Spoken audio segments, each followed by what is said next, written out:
മുന്നണി സ്ഥാനാർത്ഥികൾക്കും അൻവറിനും പുറമെ മറ്റ് 6 സ്ഥാനാർത്ഥികൾ കൂടി നിലമ്പൂരിൽ ജനവിധി തേടുന്നുണ്ട്. പല പ്രശ്നങ്ങൾ ഉയർത്തി വോട്ട് ചോദിക്കുന്ന ഇവരെല്ലാം പ്രചാരണത്തിലും സജീവമാണ്. എന്നാൽ ജയിക്കാനല്ല തൻ്റെ മത്സരമെന്നാണ് നിലമ്പൂർ കൗലകം അംഗമായ സ്ഥാനാർത്ഥി പറയുന്നത്. വ്യത്യസ്തമാണ് രാധാകൃഷ്ണൻ നമ്പൂതിരിപ്പാടിന്റെ മത്സരം.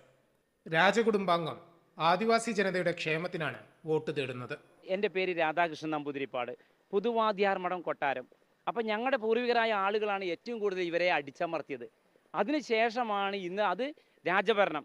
എന്നാൽ ഇന്ന് രാഷ്ട്രീയക്കാരാണ് ഇവരെ വെറും ഒരു വോട്ട് ബാങ്ക് മാത്രമാക്കിയുള്ള അടിമകളാക്കിക്കൊണ്ടിരിക്കുകയാണ്. ചുരുങ്ങിയത് ഒരു 2500 വോട്ടെങ്കിലും ഞാൻ നിലമ്പൂർ മണ്ഡലത്തിൽ എനിക്ക് കിട്ടുമെന്നാണ് എൻ്റെ വിശ്വാസം.